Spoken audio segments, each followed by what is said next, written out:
E quando estava sendo entoado esse louvor, eu estava me lembrando dessa passagem. É um louvor profético. Deus estava dizendo para mim e para você, ou seja, é um louvor profético sendo ministrado ao teu coração. Deus dizendo: eu cuido de ti. Eu cuido de ti. Quantos acreditam que Deus tem cuidado deles? Deus tem cuidado de você, Deus tem cuidado da sua casa, Deus tem cuidado da sua família, Deus tem cuidado dos seus filhos, Deus tem cuidado da sua empresa, Deus tem cuidado dos seus negócios. Deus cuida de você. E eu estava me perguntando, irmãos, porque muitas das vezes a gente canta certos louvores, só que a gente canta sem entendimento. A gente não medita na canção que a gente está louvando. A gente precisa muitas vezes prestar muita atenção naquilo que a gente está entoando, naquilo que a gente está cantando. E não somente cantar por cantar, mas fazer daquela canção uma adoração. A adoração vai muito além de ser uma música. Amém? A adoração é uma forma de tocar o coração de Deus, através daquilo que nós estamos cantando. João capítulo de número 6, versículo de número 66. Quem achou diz comigo amém. O Evangelho de João capítulo 6, versículo 66. A igreja achou? Aleluia. Aleluia. Toda a igreja achou? Versículo de número 66 diz a palavra do Senhor: daquele momento em diante, muitos dos seus discípulos recuaram e não mais andavam com ele. Então Jesus interpelou os 12: vós também desejais ir embora? Mas Simão Pedro respondeu a ele: Senhor, para quem iremos? Tu tens as palavras de vida eterna. Sendo assim, nós temos crido e reconhecido que tu és o Cristo, o Filho do Deus vivo. Convido o seu irmão a se assentar em nome do Senhor Jesus.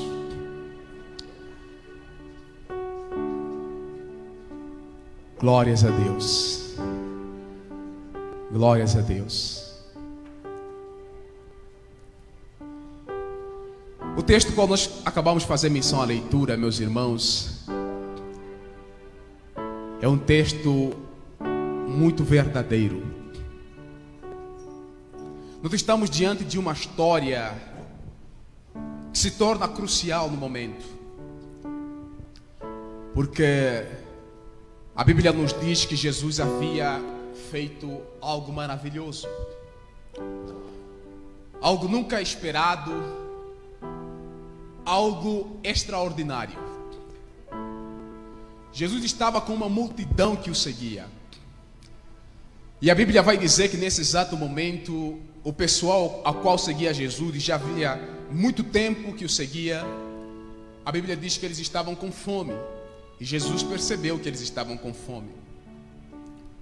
Então simplesmente Jesus vai perguntar se existe na bolsa dos discípulos, ou seja, na bolsa de Judas, no caso, que era o tesoureiro, segundo os teólogos dizem, da equipe de Jesus, dos seus discípulos, se tinha dinheiro suficiente para alimentar a multidão. Só que o mesmo Jesus sabia que não havia, porque era uma multidão. A Bíblia fala de 5.000 homens, isso sem contar as mulheres, sem contar as crianças que com eles estavam.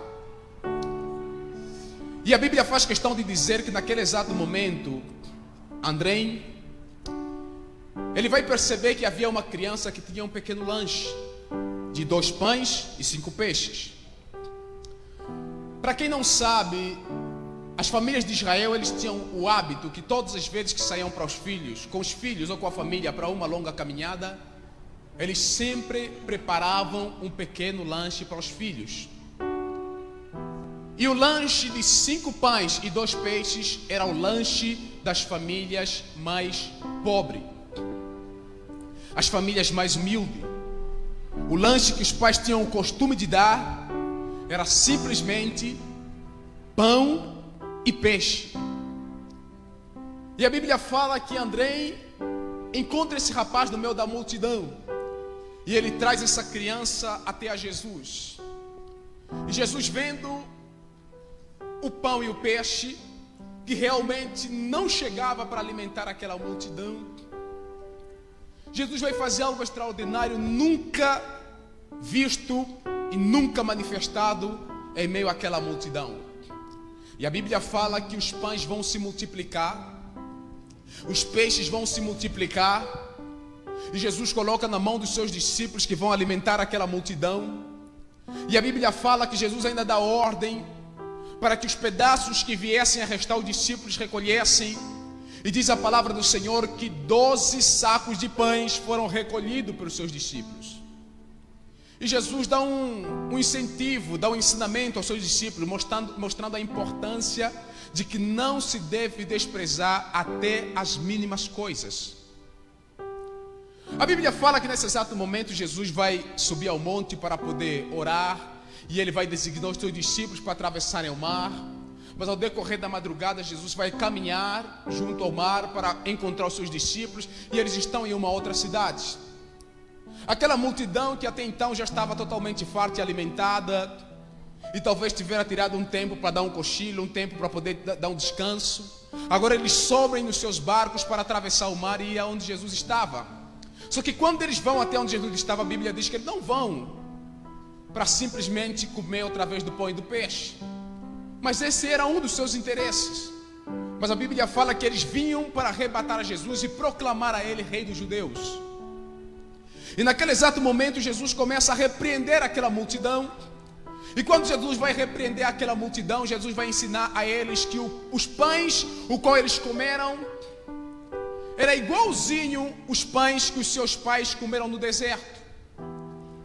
Que o verdadeiro pão que os saciaria a fome de uma vez por toda seria o pão que verdadeiramente veio do céu. Ou seja, Jesus estava dizendo que as minhas palavras, elas são o verdadeiro pão que vai trazer em vocês a vida eterna. Aleluia. Amado, entenda que quando Jesus vai proclamar e se apresentar como verdadeiramente o Filho de Deus, ou como aquele que veio da parte de Deus ao mundo para dar vida ao mundo, e dizendo ele que ele morreria, mas ao terceiro dia ele ressuscitaria, a palavra do Senhor nos vai dizer que as pessoas, seja todas as pessoas ao redor, vão entender que aquela mensagem estava simplesmente dura, porque eles estavam tendo Jesus como um blasfemador, por se dizer e se apresentar como verdadeiramente Filho de Deus, ou seja, aquele que veio do céu e desceu à terra, e assim como ele desceu, Jesus estava dizendo: vocês vão me ver subir. A Bíblia fala que os discípulos simplesmente vão tomar a decisão de abandonar a Cristo. Havia mais de 5.000 discípulos acompanhando a Jesus, e eles vão abandonar o Mestre. Eles vão achar ele um homem louco. Eles vão simplesmente se afastar do Senhor e vão voltar para as suas casas, e ninguém mais vai querer saber a respeito do Senhor Jesus. E até mesmo os 12 discípulos que estavam com Cristo, a Bíblia fala que alguns deles vão estar a duvidar do que Jesus falava. E Jesus vai interpelar eles dizendo: vocês também razoam aos vossos corações a respeito daquilo que eu falo de vocês? Se isso traz alguma dúvida, então escolham os vossos caminhos. Escolhem com quem vocês querem andar. Escolhem a quem vocês acreditar. E a Bíblia fala que Pedro olhou para o Senhor e disse: Senhor, para onde nós iremos se só tu tens as palavras de vida eterna? Amado, essas palavras traz algumas lições, tanto para mim e quanto para a igreja do Senhor na face da terra. Entenda uma coisa, meu querido e amado irmão. Quem estava respondendo a Jesus: Senhor, para onde nós iremos se só tu tens as palavras de vida eterna e temos crido que tu és verdadeiramente o Filho de Deus? Não é uma pessoa qualquer. Foi o próprio Pedro que uma vez contemplou na sua própria vida um milagre extraordinário da parte de Deus. E a pergunta que vem ao meu coração é que Pedro só trouxe essa resposta porque verdadeiramente Pedro, ele não somente andou com Jesus, mas ele entendeu quem Jesus era. O maior desafio da fé cristã neste século, nesta nossa geração, é verdadeiramente se a gente tem entendido quem verdadeiramente Jesus é.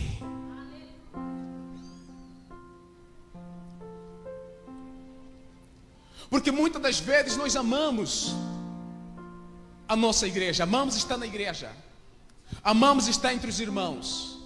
Só que muitas das vezes a gente não entende, a gente não percebe quem Jesus é. De tal forma que pequenas coisas, pequenas dificuldades ou pequenas adversidades que se levantam sobre a nossa vida, a gente simplesmente toma a decisão de desistir da igreja, de abandonar a nossa congregação, de abandonar os nossos irmãos, de abandonar os nossos cultos, de abandonar a escola dominical, de abandonar os nossos cultos familiares e simplesmente nos viramos as costas para a igreja, ou viramos as costas, bem dizer, para Deus e nos voltamos para o mundo. Eu tenho uma palavra para o seu coração nessa noite, meu querido e amado irmão. Que Pedro, ele disse isso porque verdadeiramente ele teve entendimento de quem Deus é e de quem Jesus era. O maior desafio da nossa geração, meu querido irmão, é entendermos quem verdadeiramente Deus é e o que Ele significa para a nossa vida. E do mais profundo é a gente entender o que Jesus, ou seja, a morte de Jesus na cruz, que significado Ele tem para mim e Ele tem para você. Porque quando nós entendemos o que Jesus é e o que Ele fez por nós naquela cruz, então nós entendemos que Ele é absolutamente tudo que eu e você precisamos. Então se levantam as adversidades, vem as angústias, vem os tempos difíceis, vem os momentos de labuta. Amado irmão, nós não olhamos para as coisas do mundo e nem buscamos a solução nas coisas dessa terra. Nós simplesmente olhamos para Jesus e nós acreditamos que Ele é o nosso Redentor. Nós acreditamos que Ele é a solução desse problema. Nós acreditamos que nele está a saída. Nós acreditamos que Ele é tudo o que a gente precisa e Ele é tudo o que a gente tem. Aleluia.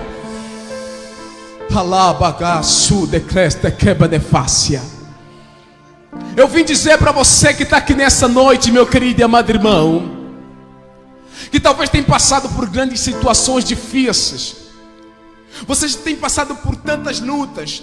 E talvez nesse tempo de pandemia as coisas foram de mal para pior para você. E você talvez olhou para o céu e você disse: Deus, onde está o Senhor? Cadê o Deus que eu busco? Cadê o Deus de Abraão? Cadê o Deus de Jacó? Cadê o Deus que diz que todas as coisas cooperam para o bem daqueles que nele esperam? Cadê o Deus que diz que abrirei a janela dos céus e derramarei bênçãos sem medida sobre as vossas vidas? Cadê esse Deus que faz milagre? Cadê esse Deus?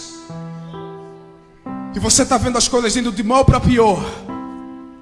E muitas das vezes o diabo vem batendo a porta do seu coração e diz assim: esse Deus não existe. Esse Deus é uma falsa. O que eu tenho a dizer para você é: muda a sua consciência, muda a sua forma de pensar. Agora volta-se para as coisas do mundo. Você precisa pensar como o mundo pensa. Você precisa andar como o mundo anda. Você precisa fazer as coisas tal como o mundo faz. Então as coisas vão dar certo para você. Simplesmente abandona a sua fé, abandona a casa de Deus, abandona o lugar de oração, abandona tudo e volta-se para o mundo. Eu quero dizer para você nessa noite: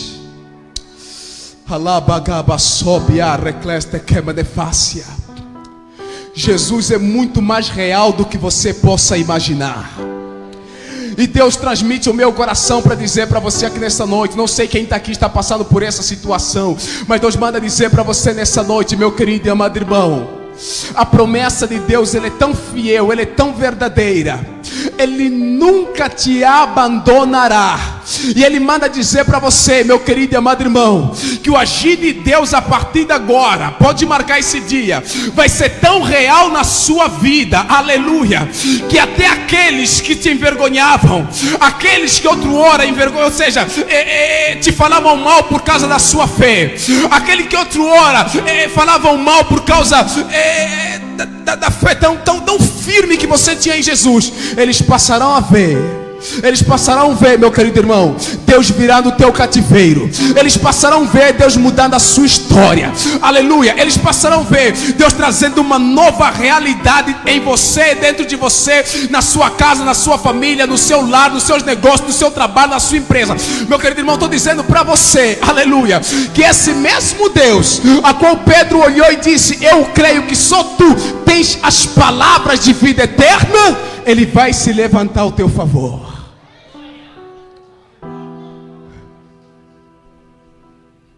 Ele vai tirar essa vergonha de você. Ele vai tirar esse opróbrio de você. E Ele vai mostrar que Ele é um Deus real na sua vida.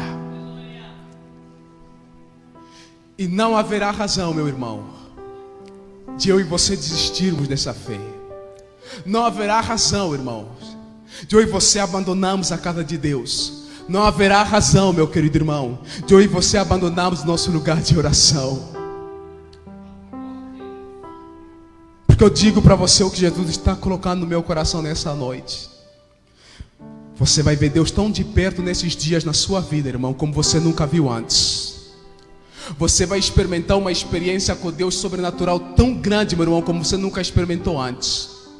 Você verá a mão de Deus de uma forma tão visível na sua vida como você nunca viu antes. E quando eu falo isso, eu falo em todas as áreas da sua vida.